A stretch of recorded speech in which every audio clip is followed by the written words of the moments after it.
មកអ្នកទាំងអស់គ្នាខ្ញុំសុំនិយាយបន្តិចសម្រាប់អ្នកដែលគាត់ចង់ទិញ account ពីខាង page របស់ខ្ញុំទៅអញ្ចឹងអីដែលខ្ញុំសុំនៅពេលដែលទិញដំបូងបើសិនជាអ្នកគ្នាទិញទៅឧទាហរណ៍ account នឹងដូរ Gmail បានពេលដែលទិញទៅខ្ញុំសុំ Gmail អ្នកទាំងអស់គ្នាមួយឯងដើម្បីដូរ Gmail អាហ្នឹងបើសិនជា account ដូរ Gmail បានហើយបើសិនជា account ដូរ Gmail បានទេគឺខ្ញុំនឹងផ្ញើ Gmail របស់ខ្ញុំនឹងឲ្យទៅអ្នកទាំងអស់គ្នាអញ្ចឹងអីដែលខ្ញុំសុំហ្នឹងគឺអ្នកគ្នាពេលដែលយកទៅភ្លាមហ្នឹងមិនតាន់រៀបចំ Gmail ទេមិនតាន់ដូរ password ដូរលេខទូរស័ព្ទ recover ទេវាអាចប្រឈមនឹង disable អញ្ចឹង account មួយរាល់ account មួយដែលដូរ Gmail បាន account មួយគឺមុននឹងខ្ញុំ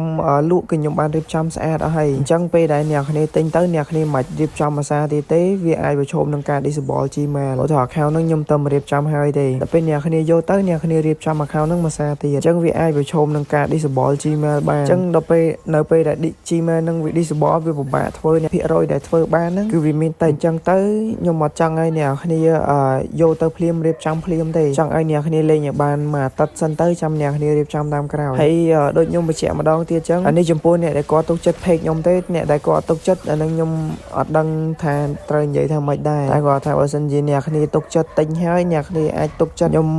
មួយអាទិត្យទៅឲ្យ Gmail នឹងវា trust UI អ្នកគ្នាសិនចាំអ្នកគ្នារៀបចំតាមក្រោយបើសិនជាអ្នកគ្នាទិញទៅ